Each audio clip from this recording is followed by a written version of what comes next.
السلام عليكم ورحمة الله وبركاته. الحمد لله والصلاة والسلام على رسول الله وآله وسلم تسليما كثيرا. الشيخ عبد العزيز بن باز رحمه الله مفتي عام المملكة العربية السعودية ورئيس هيئة كبار العلماء، المتوفى عام 1420 للهجرة 2000 للميلاد. عمل في فترة من سنين حياته في محافظة من محافظات هذه البلاد كقاضي، وفي يوم من الأيام حكم على ذلك المتهم بحكم شرعي. فعندما سمع المتهم ذلك الحكم سب الشيخ بن باز وتكلم وقال للشيخ كلاما لا يليق في قاعة المحكمة. يقول العسكري أو رجل الأمن اللي موجود، يقول كنت أنتظر متى يأمرني الشيخ بن باز أخذ هذا الرجل إلى السجن. وإذا بينظر إلى الشيخ بن باز وإذا به مطرقا رأسه منزل رأسه وهو يقول استغفر الله سبحان الله الحمد لله الله أكبر اللهم صل على محمد، وإذا به يذكر الله ويستغفر ويسبح وذلك الرجل يسب ويسخط لا إله إلا الله. وسبحان الله بقدر من الله بعد 4 أيام من هذه القصة توفي ذلك الرجل في السجن، نسأل الله يغفر له ويرحمه. غسل وكفن وقدمه للناس يصلون عليه.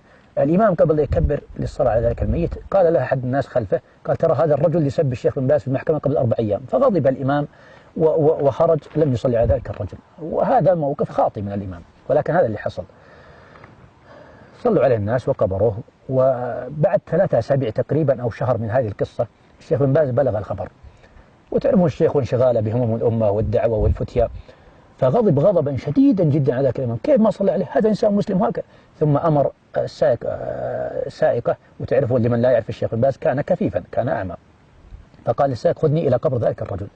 يقول السائق فأخذته إلى قبر ذلك الرجل فصلى عليه الشيخ بن باز في المقبرة، ثم جلس يدعو له نصف ساعة. الله أكبر هذه القلوب، قلوب بيضاء، قلوب سليمة، قلوب طيبة، قلوب طاهرة، لا إله إلا الله. بل يقول الشيخ عبد العزيز السدحان كنت مع الشيخ بن باز فسألته قلت يا شيخ أطبقت الأمة كلها على حبك، الصغار والكبار النساء والرجال، ماذا تفعل ماذا تعمل قل لي بالله عليك؟ قال الله أعلم يا شيخ، اعفني يا شيخ والله أعلم. يقول فلما ألحيت عليه قال والله لا أدري، ولكني لا أبات ليلة وفي قلبي غل أو حقد أو حسد على أحد من المسلمين أو المسلمات. الله أكبر.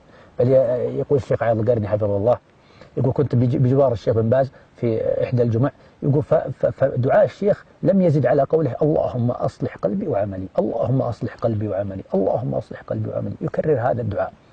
والشيخ عبد المحسن بن باز أحد أقرباء الشيخ، وهو جلست معه في جلسة عندما زارنا في المحافظة، فجلسنا يعني نتكلم عن الشيخ بن باز رحمه الله، فقال في يوم عرفة يعتزل الناس، يعني من العصر يعتزل الناس ويدعو، وتعرفون دعاء عرفة.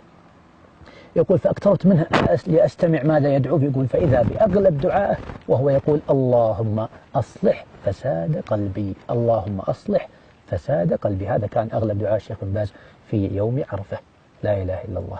فأحبابي في الله، يقول النبي عليه الصلاة والسلام ذاك الحديث الصحيح في جزء منه ألا وإن في الجسد مضغة إذا صلحت صلح الجسد كله وإن فسدت فسد الجسد كله، نسأل الله العافية، ألا وهي القلب. فالله يصلح قلوبنا جميعا. بل يقول أحد الحكماء الغربيين يقول من يحمل في قلبه غلا أو حقدا أو حسدا فإنما يحمل في صدره فرنا متحركا. وصدق والله، فرنا متحركا، لا إله إلا الله. بل يقول الله عز وجل في كلام أحسن وأطهر، يقول في سورة الأعراف عن أهل الجنة، يصف أهل الجنة قال ونزعنا ما في صدورهم من غل تجري من تحتهم الأنهار. وفي سورة الحجر يقول سبحانه ونزعنا ما في صدورهم من غل إخوانا على سرر متقابلين. فهذه صفة من صفات أهل الجنة. والله من نزع ومن نزعت من قلبها ومن نزع من قلبها الغل والحقد والحسد، والله أن يتنعم بنعيم من نعيم أهل الجنة. إي والله. بل أننا لو جلسنا ندقق في كل كلمة ونرد على من شتم والله فنقول أحسن الله عزاءنا في صحتنا وفي راحتنا وفي نومنا، والأمر هذا لا يخفى عليكم جميعا.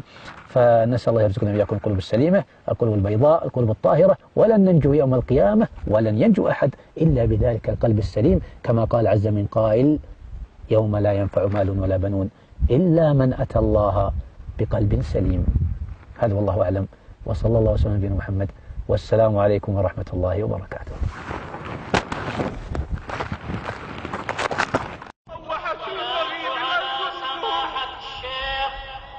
عبد العزيز بن عبد الله بن باز.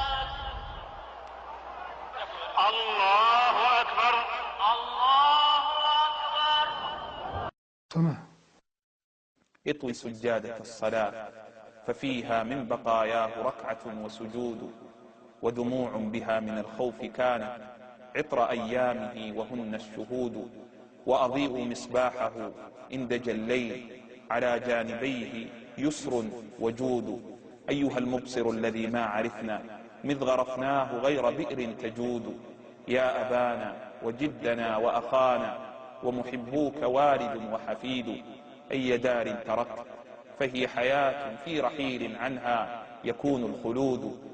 أي درس تركت فهو سنانا ما توالى على القديم جديد.